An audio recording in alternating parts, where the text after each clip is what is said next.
தமிழ் புரிந்து டைம் இருந்து இதை காது கொடுத்து கேட்கும் என் அன்பான நெஞ்சங்களுக்கு வணக்கம். நான் சொல்லப்போகும் ஒவ்வொரு கதையும் தனி மனிதன், குடும்பம், ஊரு, நாடு, உலகம் இதை சார்ந்து தான் இருக்கும். இன்று சொல்லப்போகும் கதை கூட ஒரு தனி மனிதன் சரியா டிசிஷன் எடுக்கும்போது, அது எல்லா பாக்ஸ்லயும் டிக் ஆகுதுங்க. எல்லா விஷயத்திலயும் இந்த 5, 6 விஷயம் சொன்னேன் இல்லையா? இது எல்லாத்துக்கும் டிக் ஆகுது. அந்த மாரி உள்ள ஸ்டோரிய தான் இன்னைக்கு நான் உங்ககிட்ட சொல்லப் போறேன். அந்த ஸ்டோரிக்கு போறதுக்கு முன்னாடி, நம்பலாம் நம்ப குழந்தைங்கள திருமணம் செய்து வைக்க போறதுக்கு முன்னாடி, நம்பலாம் யோசிப்போம் இல்லையா? ஐயோ! இந்த பொண்ணு வந்து கல்யாணம் ஆகி போயிடுச்சுன்னா, நம்ம பக்கம் வருமா?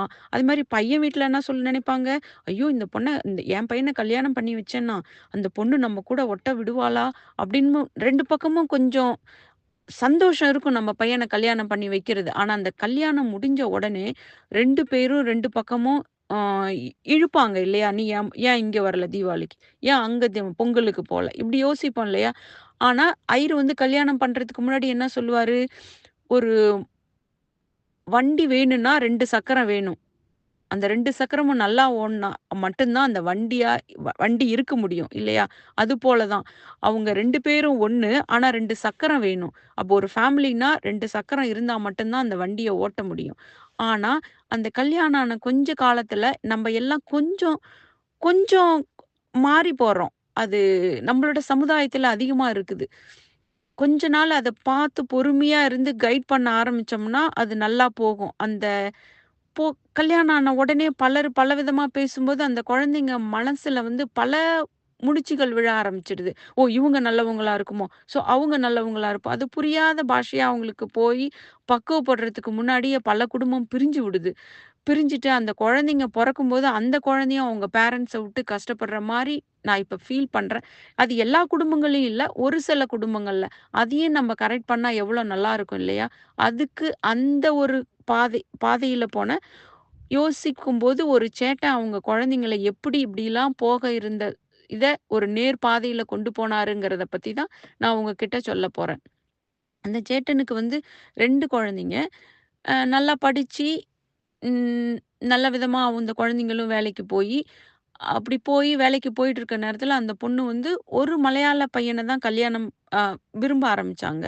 ஆனா அது வந்து இந்த சேட்டனுக்கு புடிக்கல. ஏன்னா, அது அவங்க சேம் சர்ச் இல்லையாம். அவங்க டிஃபரண்ட் சர்ச்சாம். எப்படி தமிழ்ல வந்து பல சர்ச்சில வந்து பார்க்கும்போது கேத்தலிக்கு, சிஎஸ்ஐன்னு சொல்றோம் இல்லையா? அதுபோல அங்க கேரளாவுலயும் 2 சர்ச். அதனால இருந்தாலும் சேட்டனுக்கு ஓகேன்னு கொஞ்சம் பொறுமையா இருக்கும்போது, அப்ப ஃப்ரெண்ட்ஸ் எல்லாரும் அந்த சேட்டனுக்கும் சொல்லி, ப்ளஸ் சேட்டனுக்கும் ஓகே. என்னதான் பையன் ரொம்ப நல்லா இருக்கிறாப்ல, எல்லாம் எந்த கெட்ட பழக்கமும் இல்ல. அதனால என்ன மலையாளி தானேன்னு சொல்லி அப்புறம் அக்செப்ட் பண்ணிட்டு ஊர்ல அழைச்சுட்டு போய் நல்லா நல்லா கிராண்டா மேரேஜ் எல்லாம் பண்ணி வச்சு, திருப்பி இங்க வந்து அ திருப்பி அவங்கவங்களும் அவங்க வேலைய பார்க்கணும் இல்லையா? அப்புறம் வீடு தனியா பார்த்து அவங்களுக்கு கல்யாணம் பண்ணுனதும், அவங்க தனி வீட்ல, இவங்களும் அப்ப இவங்க வீட்ல இப்படியே இருந்தாங்களாம். அப்போ பொண்ணு வந்து எப்ப வீக்கெண்ட் வந்தாலும் அம்மா வீட்டுக்கே வந்துருவாப்புல. ஹஸ்பண்டையும் கூட்டிக்கிட்டு இங்கேயே வந்து திருப்பி வீக்கெண்ட நல்லா அழகா நல்லா சமைச்சு, நல்லா சாப்பிட்டுட்டு, கொஞ்சம் நல்லா ரெஸ்ட் எடுத்துட்டு, திருப்பி வேலைக்கு போறது. இப்படியே ஒரு 2 மாசம் ஓட ஆரம்பிச்சுச்சு. அம்மா வீட்டுக்கே வர்றது. அது சேட்டனுக்கு ஸ்டார்ட்டிங்ல இது கொஞ்சம் ஸ்டார்ட்டிங் நல்லா இருந்துச்சாம். அப்புறம் கொஞ்சம் புடிக்கலையாம். ஏன்னா, அப்புறம் பார்த்தா சேட்டன் அது மாரி புடிக்கல. ஆனா சொல்ல தெரியல. அதனால அவரு அந்த வீக்கெண்ட்லாம் வேலை எடுத்துக்கிட்டு எக்ஸ்ட்ரா டியூட்டின்னு வந்துருவாரு. ஒர்க்குக்கு வந்துருவாரு. அது மாரி கொஞ்ச நாள் ஓடுச்சு. அப்புறம் ஒரு 2 மாசமா இப்படியே ஓடுனதால, அடுத்த 2 மாசம் ஆ சேட்டன் வந்து ஒரு நாள் அவங்க பொண்ணுகிட்ட வந்து எனக்கு கீ இல்ல. உன் கீய குடு அப்படின்னு கேட்டாங்களாம் இன்டைரக்ட்டா. ஆனா அந்த பொண்ணுக்கு தெரிஞ்சுச்சு, அப்பா அந்த மாரி கேட்கற ஆள் கிடையாது. அப்பாவுக்கு நம்பர் வர்றது பிடிக்கலையோ என்னன்னு சொல்லிட்டு, அவங்க அம்மாட்ட கொஞ்சம் ஒரு மாரி பேசிட்டு, அப்புறம் 2 மாசம் இந்த பக்கமே வரலையாம்.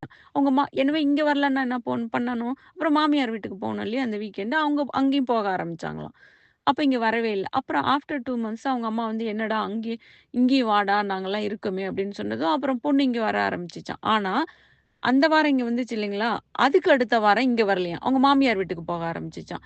இதே மாரி 2 மாசம் இப்படியே போயிட்டுருந்தா. அத வந்து வாட்ச் பண்ணிட்டு இருந்த சேட்டனுக்கு ரொம்ப புடிச்சுச்சாம். ஓகே, இங்க 1 வாரம், அங்க 1 வாரம்ன்றத. அதனால அப்புறம் சேட்டனும் ஒரு நாள் அப்புறம் பொண்ணு ஆஃப்டர் 3 மந்த்ஸ் அவங்க வீட்டுக்கு வரும்போது தனியா கூப்ட்டு, "அம்மா இந்த விஷயத்தால தான் நானு வெறுக்கிற மாரி நடிச்சேன். கீ எல்லாம் கேட்டேன். சாரி.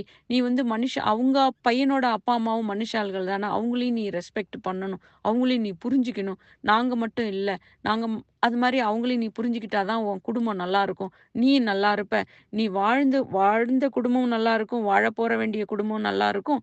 அதனால அதனால தான் அப்படி பண்ணுனேன். சாரின்னு சொன்னாராம். உடனே அந்த பொண்ணு சாரிப்பா அப்ப நான் தப்பா புரிஞ்சுகிட்டேன் உங்கள. ஆனா இப்ப அது ரொம்ப எனக்கு சந்தோஷமா இருக்குப்பா. தேங்க்ஸ்ப்பான்னு சொல்லி அந்த ஸ்டோரிய அவங்க முடிச்சுக்கிட்டாங்களாம்.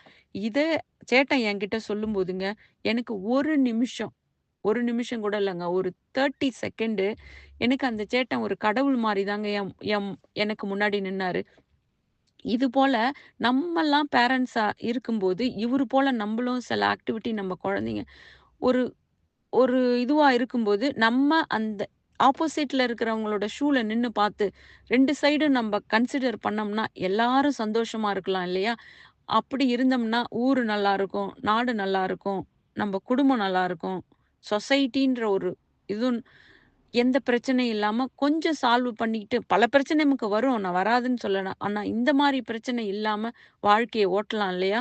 நம்ம அப்படிங்கிறத நான் புரிஞ்சுகிட்டேன். அதனால தான் இந்த ஸ்டோரிய நான் உங்ககிட்ட சொன்னேன். Thank you. மீண்டும் இதுபோல ஒரு ஸ்டோரியோடு சந்திப்பேன் என்று நன்றி கூறி விடைபெறுகிறேன். நன்றி, வணக்கம்.